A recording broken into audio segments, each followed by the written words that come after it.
I was running some models yesterday with Copilot, throwing in PlayStation's initial, report that they put out for their Q1 and even for fiscal year 2024. Q1's already looking great. They look like they're on track to go ahead and make the amount of money that they were, always gunning for. In fact, probably more. I think about 2.5% more if they clock $3.5 billion in operating profit. This is great for PlayStation.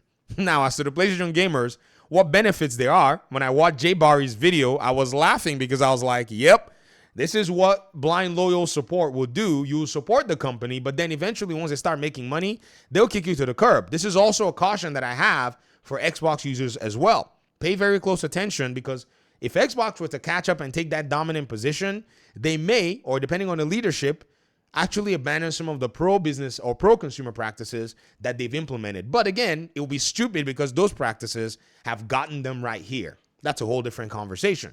So when I looked at PlayStation's revenue and the PC sales, because that's the biggest challenge here. Oh, they're selling their games on PC. Is it really bringing in much revenue? It actually is. $175 million in sales is what it actually was estimated to bring. That $175 million in sales that it actually brought in is about 2+% of their revenue, and apparently is estimated to be around maybe at the end of this year 6 to 7% of their revenue. They're not going to abandon that avenue of money. It's insane to think that, right? But here's another calculation that I actually had Copilot run in this regard. I had it do some comparisons between the revenue and the profit margins that is estimated for Valve, Xbox, and PlayStation. This is where things got really interesting. Valve is estimated to make less money than both PlayStation and Xbox, but its estimated profit margin is basically the same, if not better. In fact, it's always been better, around 11%, and it only is making like $1.5 billion. So, per employee, Valve is heavily profitable. It's insane how profitable Valve is. Xbox is looking and it's like, well, we don't have the base that PlayStation has, but we need a model that is not dependent on hardware. They basically are copying Valve's model. And as they've been copying Valve's model, it's estimated to be that they're actually growing just as they would have probably expected to grow. And what's even interesting is, even with less revenue in terms of and also their operating profit, their profitability has also been at the heels of PlayStation. So what they've been able to do is they've been able to capture a market, get as profitable as PlayStation, and actually have done it with way less hardware sold than PlayStation has. So what in the world is all going on here? Well, the Xbox business model is the one that stands out to me because it's a business model that Microsoft implements from time to time. Just a few hours ago, I guess I would say, somebody left a comment a few minutes ago, and I was making a video pointing out how some people don't necessarily realize that Microsoft does some of the most crazy asinine things and then ends up at the top, and everybody is wondering, how are they doing it? Also, they'll do some weird things that would also help them kind of skate through regulatory, I-beams and laser beams, because they'll do stuff like this. Hey, Windows 11 Home, download 139. Yay! No, I don't want to pay 139. It's too expensive. They're like, all right, no problem. Why don't we just give you a Windows where you can't change the wallpaper for free? Regulators will not touch these guys because they basically have copped the market share, and they've pretty much given you an open source operating system. They just haven't termed it as an open source. They're like, hey, create a Windows installation media. Legally, Microsoft.com. Do you know when last anybody paid for a Windows key, bro? So if this business model has been super profitable for them, and keep in mind that Windows is also one of their more profitable divisions, and this is how they've run it. So some people prefer to buy a license to be able to get customization and modifications, and some people say, forget that license. They're giving it away for free. This family, my home, my kids, they're all on their PCs. In terms of their work, their gaming, it's all gaming PCs. I'm not buying Windows keys for those gaming PCs. That's just crazy. Okay? Not. Never. Activate Windows. Y'all have seen some of my YouTube videos that said activate Windows. I'm like, no. Now, are they getting a benefit from this? Of course. Everything that I now do all of my work, all of my preferences is Windows based. In fact, at my place of employment, they have the option to either give you a Windows device or a Mac device. I said, no, I don't want a Mac device.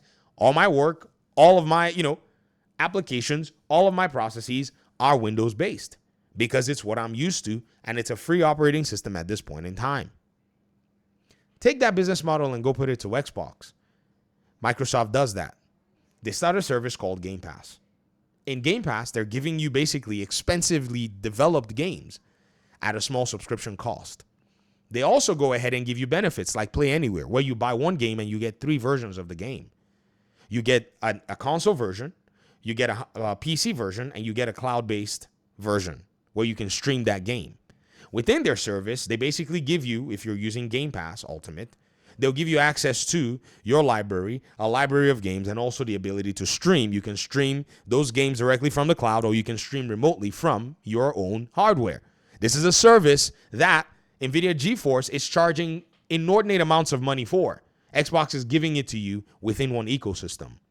Then they start telling people, oh, by the way, you can basically play our games without actually having to buy an Xbox. You can come into our ecosystem without an Xbox, while everybody laughed thinking that hardware was the only way. And now the estimates in terms of their profit margin is insane. It's killer.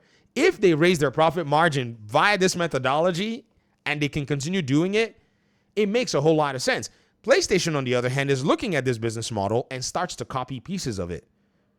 They start taking their games to PC, make it more sustainable for them, because within the box, everybody else is spending money on third-party platforms, Fortnite, Roblox, and microtransactions there. PlayStation has to also cop first-party money.